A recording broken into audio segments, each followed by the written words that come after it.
Good afternoon students, I am Nisha from unique chemistry classes. आज आपको पढ़ाएंगे chapter 4 of class 11 that is chemical bonding. इस chapter के अंदर हम different chemical bonds and molecular structures के बारे में स्टडी करेंगे। ठीक है, तो सबसे पहला क्वेश्चन, क्योंकि हमें केमिकल बॉन्डिंग के बारे में स्टडी करना है, मॉलिक्यूलर स्ट्रक्चर्स के बारे में स्टडी करना है, तो सबसे पहला क्वेश्चन हमारा राइज होता है इसके अंदर, what is chemical bond? What is chemical bond? ठीक है, सबसे पहला क्वेश्चन यही अराइज होता है, क्योंकि केमिकल बॉन्डिंग को हमें स्टडी करना है बेटा, डिटेल में हमें बॉन्डिंग के बारे में पढ़ना है, तो सबसे पहला क्वेश्चन अराइज यही होता है, what is chemical bond? So chemical bond is what? It is nothing. It is just a force of attraction between the two ions. आपने पढ़ा होगा जूनियर क्लासेस के अंदर कि एटम जो है, मान लीजिए सोडियम है और इधर मैंने ले लिया क्लोरीन, तो सोडियम क्या करता है, एक इलेक्ट्रॉन को डोनेट करके लेता है पॉजिटिव चार्ज, क्लोरीन एक इलेक्ट्रॉन को गेन करके लेता है नेगेटिव चार्ज। तो इन दोनों नेगेटिव और पॉजिटिव चार्जेस के बीच में एक फोर्स ऑफ अट्रैक्शन जो है वो बन जाती है, and that force of attraction is known as a chemical bond. तो chemical bond is nothing, this is a force of attraction.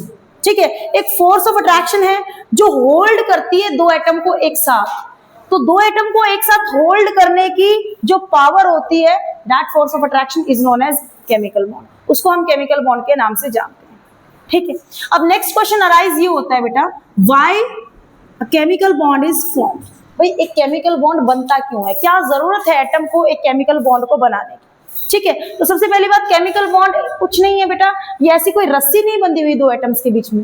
ठीक है, ऐसा नहीं है कि सोडियम और क्लोरीन के बीच में कोई रस्सी बंधी हुई है। ये एटम एक साथ एग्जिस्ट करते हैं अपने आप को स्टेबल करने के लिए, और अपने आप को स्टेबल करने के लिए एटम जब एक साथ एग्जिस्ट करते हैं तो उनको एक फोर्स होल्ड करती है, and that force is known as a chemical bond. तो क्लियर होता है बेटा, समझ में आता है कि एक जस्ट एक इमेजिनरी फोर्स है यहाँ पर बेटा, जो एटम्स अपने आप को स्टेबल करने के लिए अपने अंदर बनाते हैं, और उस फोर्स से हमारा जो है एक मॉलिक्यूल की फॉर्मेशन होती है, and that force is known as a chemical bond. अब यहाँ पे हमारे पास क्वेश्चन अराइज होता है, भाई क्यों एटम जो है ये केमिकल बॉन्ड बनाते हैं, यानी फोर्स ऑफ अट्रैक्शन क्यों होल्ड अप होती है? तो यहाँ पे भाई सीधी सी बात है, इस दुनिया में कोई भी चीज है अपने आप को स्टेबल करना चाहती है। ठीक है, अब यहाँ पे एटम अपने आप को स्टेबल करते हैं या तो इलेक्ट्रॉन देके, या इलेक्ट्रॉन लेके, या फिर इलेक्ट्रॉन को शेयर करके। तो तीन कामों से एटम जो है वो स्टेबल हो सकता है। अगर एटम इलेक्ट्रॉन देता है, जैसे कि सोडियम है, इसने इलेक्ट्रॉन दिया तो इस पर आया पॉजिटिव चार्ज। अगर एटम इलेक्ट्रॉन लेता है, जैसे कि यहाँ पर क्लोरीन है बेटा, इसने इलेक्ट्रॉन लिया तो यहाँ पर आया नेगेटिव चार्ज। अब इसने दिया है, इसने लिया है, तो इनके बीच में एक force of attraction held up हो गया। इसी तरीके से एटम अपने आप में इलेक्ट्रॉन्स को शेयर भी कर सकता है, जैसे एटम इलेक्ट्रॉन को शेयर करके स्टेबल होते हैं। तो एटम अपने आप को स्टेबल करने के लिए इलेक्ट्रॉन ले भी सकता है, दे भी सकता है, और शेयर भी कर सकता है। तो केमिकल बॉन्ड बनने का एक यही लॉजिक होता है, एटम या तो इलेक्ट्रॉन देता है, या लेता है, या शेयर करता है, और ये काम सिर्फ एटम इसीलिए करता है कि वो अपने आप को स्टेबल करना चाहता है। ठीक है, तो यहाँ पे क्या है, हम क्वेश्चन अराइज जो कर रहे हैं कि why chemical bond is formed by the atom to form the molecule. तो उसके दो लॉजिक आप दे सकते हैं, to acquire stability and to acquire the noble gas configuration. अपने आप में स्टेबिलिटी लाने के लिए, अपनी कॉन्फ़िगरेशन को नोबल गैस कॉन्फ़िगरेशन में चेंज करने के लिए एक एटम जो है केमिकल बॉन्ड की फॉर्मेशन करता है, या एक एटम जो है इलेक्ट्रॉन्स का अपने अंदर हेरफेर यहाँ पर करता है। इतना समझ में आता है कि व्हाट इज केमिकल बॉन्ड, क्यों एक एटम केमिकल बॉन्ड की फॉर्मेशन करता है। ठीक है, नेक्स्ट अगर हम देखें तो हमारे केमिकल बॉन्ड के टाइप्स क्या हैं, what are the types of the chemical bond. Next अगर हम देखें तो हम कह रहे हैं, what are the types of the chemical bond. तो टाइप्स की अगर हम बात करें बेटा, तो यहाँ पर केमिकल बॉन्ड जो होता है वो दो प्रकार का होता है। एक होता है आपका इंटर एटॉमिक, एक होता है आपका इंटर मॉलिक्यूलर। तो देखिए, आपका जो बॉन्ड होता है ना बेटा, केमिकल बॉन्ड यानी कि फोर्स ऑफ अट्रैक्शन, एक होता है इंटर एटॉमिक, एक होता है इंटर मॉलिक्यूलर। आपको नाम से पता चल रहा होगा, इंटर एटॉमिक मतलब दो एटम्स के बीच में, ठीक है, और इंटरमोलिकुलर मतलब दो मॉलिक्यूल्स के बीच में। तो इंटर एटॉमिक केमिकल बॉन्ड होता है बेटा एक, तो एक होता है intermolecular chemical bond. Inter atomic chemical bond मतलब दो एटम्स के बीच में, और इंटरमोलिकुलर केमिकल बॉन्ड मतलब दो मॉलिक्यूल्स के बीच में। अब जो इंटर एटॉमिक केमिकल बॉन्ड है बेटा वो कितने प्रकार का होता है, देखिए, this is covalent, ionic and metallic.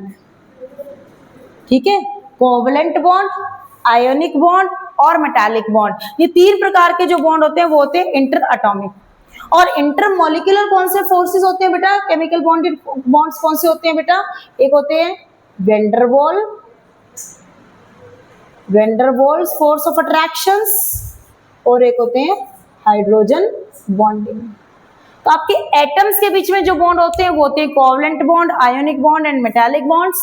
ठीक है, और आपके मॉलिक्यूल्स के बीच में जो बॉन्ड्स होते हैं, जो फोर्स ऑफ अट्रैक्शंस होते हैं वो होते हैं hydrogen bonding and van der Waals force of attractions.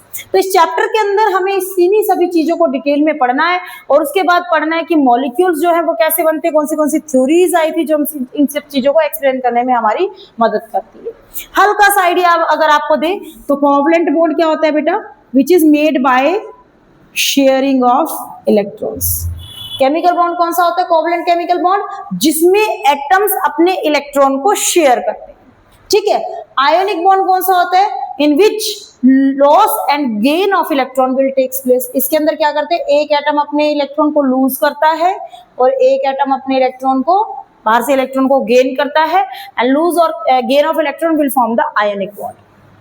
Metallic bond क्या होता है बेटा, मेटालिक बॉन्ड मेटल के इलेक्ट्रॉन्स एंड पॉजिटिव कर्नल्स के बीच में जो फोर्स ऑफ अट्रैक्शन होता है उस बॉन्ड को बोलते हैं मेटालिक बॉन्ड। ठीक है, van der Waals force of attraction क्या होती है, दो मॉलिक्यूल जब क्राउडेड एरिया में बैठे होते हैं तो उन मॉलिक्यूल्स के बीच में जो फोर्स ऑफ अट्रैक्शन बनता है उसको बोलते हैं van der Waals force of attraction. ये क्राउडनेस की वजह से होता है। ठीक है, इसके अंदर अगर आप देखें तो आप आयन डाइपोल, डाइपोल डाइपोल, ठीक है, लॉन्डन फोर्सेस, इस टाइप के फोर्सेस के बारे में डिटेल में पढ़ते हैं। डाइपोल डाइपोल हो गया, आयन डाइपोल हो गया, ठीक है, इंस्टेंटेनियस डाइपोल मोमेंट हो गया, इनके बीच में जो फोर्स ऑफ अट्रैक्शन बनती है उनको बोलते हैं van der Waals force of attraction. और हाइड्रोजन बॉन्डिंग की अगर हम बात करें तो हाइड्रोजन बॉन्डिंग आप बहुत अच्छे से जानते होंगे। हाइड्रोजन बॉन्डिंग को मोर इलेक्ट्रोनेगेटिव एटम यानी कि फ्लोरीन, ऑक्सीजन और नाइट्रोजन के साथ अगर मॉलिक्यूल के अंदर हाइड्रोजन लगा हुआ है तो वहां पर मुझे हाइड्रोजन बॉन्डिंग देखने को मिलती है। फॉर एग्जाम्पल वाटर मॉलिक्यूल, जैसे वाटर के अंदर क्या OHH, this is slightly negative, this is slightly positive, इधर से दूसरा वाटर मॉलिक्यूल है, ठीक है, ये भी स्लाइटली नेगेटिव स्लाइटली पॉजिटिव होगा, तो ये ऑक्सीजन और हाइड्रोजन आपस में एक फोर्स ऑफ अट्रैक्शन बना के बैठे होंगे, and that type of force of attraction is known as hydrogen bonding. तो मॉलिक्यूल्स के बीच में हमारी दो फोर्स ऑफ अट्रैक्शन देखने को मिलती है हमें, और एटम्स के बीच में हमें ये तीन type of force of attraction देखने को मिलती है, जिनको बोलते हैं हम केमिकल बॉन्ड्स। ठीक है, तो हल्का सा इंट्रोडक्शन इस चैप्टर का। अब इसके बारे में हम डिटेल में पढ़ेंगे कि किस तरीके से ये जो बॉन्ड्स हैं ये बनते हैं, कौन से रूल्स जो ये हैं ये फॉलो करते हैं। तो केमिकल बॉन्डिंग के अंदर जो सबसे पहला रूल हमें देखना है बेटा वो है हमारा ऑक्टेट रूल। ठीक है, सबसे पहला जो रूल हमें देखना है वो है हमारा ऑक्टेट रूल। इसको कोशल-लुईस अप्रोच के नाम से भी जानते हैं, कोशल-लुईस अप्रोच के नाम से भी जानते हैं, ऑक्टेट रूल या कोशल-लुईस अप्रोच। ऑक्टेट रूल या कोशल-लुईस अप्रोच में क्या कहा गया है, इसमें कहा गया है कि एक एटम अपने 8 के आंकड़े को पूरा करने के लिए, यानी अपनी शेल के अंदर 8 इलेक्ट्रॉन्स को पूरा करने के लिए इलेक्ट्रॉन ले भी सकता है, इलेक्ट्रॉन्स दे भी सकता है और इलेक्ट्रॉन्स को शेयर भी कर सकता है। ठीक है, this is known as octet rule. Octet का मतलब क्या है बेटा, 8 का आंकड़ा, यानी एक एटम अपने 8 के आंकड़े को पूरा करने के लिए, अपनी शेल के अंदर 8 इलेक्ट्रॉन्स को पूरा करने के लिए इलेक्ट्रॉन्स ले भी सकता है, इलेक्ट्रॉन्स दे भी सकता है और इलेक्ट्रॉन्स शेयर भी कर सकता है। तो यहाँ पर सारा का सारा हम क्या देख रहे हैं, वैलेंस शेल के अंदर इलेक्ट्रॉन्स का हेरफेर देख रहे हैं। इसीलिए इस थ्योरी को हम इलेक्ट्रॉनिक थ्योरी भी बोल सकते हैं बेटा। This is also known as electronic theory of valency के नाम से भी हम इसको जानते हैं, क्योंकि वैलेंस शेल में जो इलेक्ट्रॉन्स का हेरफेर है वो हम देख रहे हैं। ठीक है, अब देखो यहां पर हम अगर इसको एग्जांपल से समझे बेटा, तो देखिए मैंने जैसे एग्जांपल ले लिया बेटा सोडियम, ठीक है, सोडियम का एटम। सोडियम के एटम के अंदर अगर हम देखें, एटॉमिक नंबर सोडियम के एटम का क्या होता है 11, having electronic configuration 1s2 2s2 2p6 3s1। ठीक है, अब यहां पर क्या हो सकता है बेटा, देखिए फर्स्ट शेल में 1 इलेक्ट्रॉन, सेकंड शेल में 8 इलेक्ट्रॉन, तीसरी शेल में 1 इलेक्ट्रॉन। अब हमने क्या कहा है, क्वेश्चन लुईस अप्रोच में क्या कहा गया है, एक एटम अपनी शेल के अंदर 8 इलेक्ट्रॉन को पूरा करना चाहता है to get the nearest noble gas configuration. अब यहां पर देखिए क्या हो सकता है, या तो ये 7 इलेक्ट्रॉन इस शेल में बाहर से आ जाए, 8 पूरे हो जाए और ये स्टेबल हो जाएगा, या फिर इस 1 इलेक्ट्रॉन को ये निकाल दे और ये इसकी आखिरी शेल बन जाएगी जिसमें 8 इलेक्ट्रॉन होंगे और ये स्टेबल हो जाएगा। बाहर से 7 इलेक्ट्रॉन को लेना that is not energetically favourable. एक बात याद रखना बेटा, कभी भी एक एटम 3 से ज्यादा ना तो इलेक्ट्रॉन निकाल सकता है और ना ही 3 से ज्यादा इलेक्ट्रॉन एक एटम ले सकता है। ठीक है, 7 इलेक्ट्रॉन्स को बाहर से लेना that is energetically not favourable. तो यहां पर ये क्या करेगा, अपने अंदर से इस 1 इलेक्ट्रॉन को रिमूव करेगा, forming a stable noble gas configuration. एक स्टेबल नोबल गैस, और यहाँ पर 2 इलेक्ट्रॉन है बेटा, एक स्टेबल नोबल गैस कॉन्फ़िगरेशन की यहाँ पर फॉर्मेशन करेगा 8 इलेक्ट्रॉन्स लेके। तो क्या होगा यहाँ पे, इसको अपने आप को स्टेबल करना है तो इसने अपने अंदर से 1 इलेक्ट्रॉन को निकाला, फॉर्मिंग सोडियम पॉजिटिव आयन। ठीक है, यही तो क्वेश्चन लुईस अप्रोच में कहा है कि एक एटम अपने आप को स्टेबल करने के लिए इलेक्ट्रॉन्स ले भी सकता है, इलेक्ट्रॉन्स दे सकता है और इलेक्ट्रॉन शेयर भी कर सकता है to acquire a stable noble gas configuration. ठीक है, अब दूसरा एग्जांपल यहाँ पर हम ले लें, मान लीजिए क्लोरीन का ले लें। क्लोरीन का एटॉमिक नंबर क्या होता है बेटा 17। ठीक है, 17 होता है। अब 17 एटॉमिक नंबर का मतलब क्या है बेटा 287। The electronic configuration of chlorine is 287। तो अब यहाँ पे ये 2 काम कर सकता है, या तो इन 7 इलेक्ट्रॉन्स को बाहर निकाल दे या बाहर से 1 इलेक्ट्रॉन को ले ले। अब 7 इलेक्ट्रॉन निकालने that is energetically not favourable. तो क्या करेगा एटम, यहाँ पे बाहर से 1 इलेक्ट्रॉन लेगा, और बाहर से अगर 1 इलेक्ट्रॉन लेगा तो यहाँ पे कॉन्फ़िगरेशन क्या हो जाएगी बेटा, again 2 8 and 8, a stable noble gas configuration. तो स्टेबल नोबल गैस कॉन्फ़िगरेशन को करने के लिए क्लोरीन बाहर से 1 इलेक्ट्रॉन लेता है, फॉर्मिंग क्लोराइड आयन। ठीक है, तो क्वेश्चन लुईस अप्रोच में यही कहा गया है, एक एटम नोबल गैस कॉन्फ़िगरेशन को एक्वायर करने के लिए, स्टेबिलिटी को एक्वायर करने के लिए, an atom can lose, can gain and can share the electrons to stable to get the stability. ठीक है, अब यहाँ पर कुछ प्रॉब्लम्स आई इसके अंदर, जैसे एक सिंपल सी प्रॉब्लम तो हम आपको बता देते हैं हाइड्रोजन की, है ना, एक सिंपल सी प्रॉब्लम हाइड्रोजन की। हाइड्रोजन इसकी लिमिटेशंस में आता है बेटा, क्यों, क्योंकि हाइड्रोजन के अंदर एटॉमिक नंबर होता है 1, हैविंग कॉन्फ़िगरेशन 1s1, यानी कि पहली शेल में 1 इलेक्ट्रॉन। तो ये क्या कर सकता है, 1 इलेक्ट्रॉन को बाहर से लेके भी स्टेबल हो सकता है और इलेक्ट्रॉन यहाँ से निकाल के भी स्टेबल हो सकता है। तो मतलब ये क्या स्टेबल हो रहा है, ड्यूप्लेट में स्टेबल हो रहा है।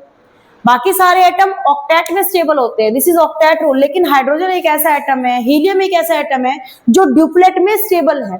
तो हाइड्रोजन और हीलियम इसके एक्सेप्शंस में आते हैं बिकॉज वे ड्यूप्लेट में स्टेबल होते हैं। ऑक्टेट रूल समझ में आता है बेटा, व्हाट इज ऑक्टेट रूल, कि एक एटम 8 का आंकड़ा पूरा करने के लिए, अपनी आखिरी शेल में 8 इलेक्ट्रॉन्स को पूरा करने के लिए इलेक्ट्रॉन लूज भी कर सकता है, इलेक्ट्रॉन गेन भी कर सकता है, इलेक्ट्रॉन शेयर भी कर सकता है। ठीक है, तो उसको बोलते हैं ऑक्टेट रूल। अब बात करें लिमिटेशंस की, what are the limitations of the octet rule. ठीक है, लिमिटेशंस क्या है ऑक्टेट रूल की, what are the limitations of the octet rule. पहली लिमिटेशन देखिए, हमने कहा है कि एटम अपने आप को स्टेबल करने के लिए, एक स्टेबल नोबल गैस कॉन्फ़िगरेशन में आने के लिए इलेक्ट्रॉन्स का हेरफेर करता है। इलेक्ट्रॉन्स ले भी सकते हैं, इलेक्ट्रॉन दे भी सकते हैं, इलेक्ट्रॉन शेयर भी कर सकते हैं। तो ऑक्टेट यानी 8 के आंकड़े को पूरा करने के लिए ये सारे काम एक एटम करता है। लेकिन हमारे पास कुछ मॉलिक्यूल ऐसे भी आते हैं जो यूनिवर्स में यानी हमारे नेचर में स्टेबल हैं, लेकिन ऑक्टेट रूल को फॉलो नहीं कर रहे हैं। तो पहली limitation, some molecules does not follow octet rule but have stability in the nature, but वो क्या है, स्टेबल है। ठीक है, इसका हम एग्जाम्पल लेके चलते हैं। देखिए एग्जाम्पल से आपको समझाते हैं। फॉर एग्जाम्पल BeCl2, जरा समझने की कोशिश कीजिए। इस मॉलिक्यूल के अंदर बेरिलियम एक एटम है, ठीक है, सेंट्रल एटम क्या बेटा यहाँ पर, बेरिलियम। बेरिलियम की कॉन्फ़िगरेशन क्या होती है, देखिए बेरिलियम का एटॉमिक नंबर क्या होता है बेटा, 4, हैविंग कॉन्फ़िगरेशन 1s2 2s2। ठीक है, यानी कि बेरिलियम के वैलेंस शेल में है 2 इलेक्ट्रॉन। बेरिलियम की वैलेंस शेल में मैंने बना दिया बेटा 2 इलेक्ट्रॉन। बाहर इसकी दोनों तरफ लगे हुए क्लोरीन। क्लोरीन के वैलेंस शेल में कितने इलेक्ट्रॉन होते हैं बेटा, 7। क्लोरीन की कॉन्फ़िगरेशन क्या होती है, chlorine having atomic number 17, configuration 287। तो इसकी वैलेंस शेल में 7 इलेक्ट्रॉन है। चलिए यहाँ पर बनाते हैं। क्लोरीन की वैलेंस शेल में 1 2 3 4 5 6 7। इसी तरीके से इधर क्लोरीन में 1 2 3 4 5 6 7। अब देखिए इसको 1 इलेक्ट्रॉन चाहिए स्टेबल होने के लिए, इसको भी 1 इलेक्ट्रॉन चाहिए स्टेबल होने के लिए। तो क्या करता है बेरिलियम, यहाँ पे शेयर कर लेता है। देखो ये शेयरिंग हुई, क्लोरीन के हो गए 7 इलेक्ट्रॉन, इधर से ये शेयरिंग हुई, क्लोरीन के हो गए यहाँ पे 8 इलेक्ट्रॉन, यहाँ पर भी 8 इलेक्ट्रॉन, और यहाँ पर क्या हुआ, ये बॉन्ड बनाने के लिए बेरिलियम के साथ ये इलेक्ट्रॉन शेयर हुए। तो यहाँ पर देखिए BeCl2 it is a stable molecule, हमें नेचर में स्टेबल फॉर्म में मिलता है ये। तो यहाँ पर अगर हम ध्यान से देखें तो बेरिलियम ने अपने दोनों इलेक्ट्रॉन को इस तरीके से शेयर किया है। क्लोरीन का 8 का आंकड़ा पूरा हो गया, इधर से इस क्लोरीन का भी 8 का आंकड़ा पूरा हो गया, लेकिन क्या बेरिलियम का 8 का आंकड़ा पूरा हुआ? बेरिलियम के पास अभी 4 इलेक्ट्रॉन हैं, शेयरिंग करके भी इसके पास 4 इलेक्ट्रॉन हैं। 8 का आंकड़ा पूरा नहीं हुआ है, और 8 का आंकड़ा अगर पूरा नहीं हुआ है तो how this is stable? Because Kossel Lewis approach में यही बात की गई है कि अगर 8 का आंकड़ा पूरा हो रहा है तो हमारा मॉलिक्यूल स्टेबल होगा, एटम स्टेबल होगा, वरना नहीं होगा।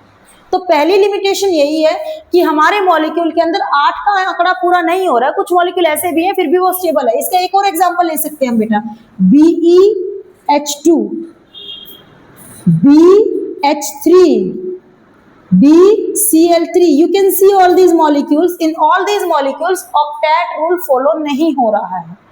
ठीक है, अगर आप बना सके इनको बनाने की कोशिश कीजिएगा, अगर आपसे नहीं बन रही है you can comment me in the comment section, हम आपको इनके स्ट्रक्चर्स प्रोवाइड करेंगे। ठीक है बेटा, अभी देखिए दूसरी लिमिटेशन। दूसरी लिमिटेशन अगेन वही बात, ऑक्टेट रूल में ये कहा गया 8 का आंकड़ा पूरा करने के लिए एटम इलेक्ट्रॉन्स की हेरफेर कर रहा है, बट हमारे पास कुछ मॉलिक्यूल ऐसे भी मिले हैं जिनके अंदर एक्सपेंडेड ऑक्टेट है, मतलब 8 से ज्यादा इलेक्ट्रॉन जा चुके हैं और फिर भी वो स्टेबल है। ठीक है, तो second limitation, some molecules have expanded octet, उनका ऑक्टेट जो है वो expand, yes molecules have expanded octet. हम सेकंड लिमिटेशन में देख रहे थे कि कुछ मॉलिक्यूल्स हमें ऐसे मिले हैं नेचर में जिनका ऑक्टेट एक्सपेंड हो गया, यानी कि 8 के आंकड़े को क्रॉस कर गए हैं हमारे इलेक्ट्रॉन्स, लेकिन फिर भी वो मॉलिक्यूल स्टेबल है, जैसे कि बेटा PCl5, इसका बेस्ट एग्जांपल है PCl5। देखिए फास्फोरस के वैलेंस में होते हैं बेटा 5 इलेक्ट्रॉन, 1 2 3 4 5 5 क्लोरीन है इसके अराउंड। क्लोरीन को कितने इलेक्ट्रॉन चाहिए होते हैं बेटा स्टेबल होने के लिए? 1 इलेक्ट्रॉन, या तो वो 1 इलेक्ट्रॉन ले लेगा बाहर से या शेयर कर लेगा। तो इसने क्या किया, इधर से एक क्लोरीन ने शेयर कर लिया, इधर से दूसरे क्लोरीन ने शेयर कर लिया, इधर से तीसरे ने शेयर कर लिया, इधर से चौथे ने शेयर कर लिया, और इधर से 5वें ने शेयर कर लिया। तो 5 क्लोरीन एटम फास्फोरस के साथ इलेक्ट्रॉन को शेयर करने के लिए आए। 5 क्लोरीन एटम्स का ऑक्टेट पूरा हो गया, लेकिन फास्फोरस का देखिए 1 2 3 4 5 6 7 8 9 and 10, 8 के आंकड़े को मॉलिक्यूल क्रॉस कर चुका है, शेयर करके यहाँ पर इसमें आ गए 10 इलेक्ट्रॉन, और फिर भी ये मॉलिक्यूल स्टेबल है। तो इस बात का आंसर हमारे ऑक्टेट रूल यानी कोशल-लुईस अप्रोच के पास नहीं था। तीसरी लिमिटेशन, 8 के आंकड़े से कम इलेक्ट्रॉन्स, 8 के आंकड़े से ज्यादा इलेक्ट्रॉन्स। तीसरी लिमिटेशन कि कुछ मॉलिक्यूल्स ऐसे थे जिनमें ऑड नंबर ऑफ इलेक्ट्रॉन्स थे फिर भी वो स्टेबल थे। ठीक है, तो क्या है, मॉलिक्यूल्स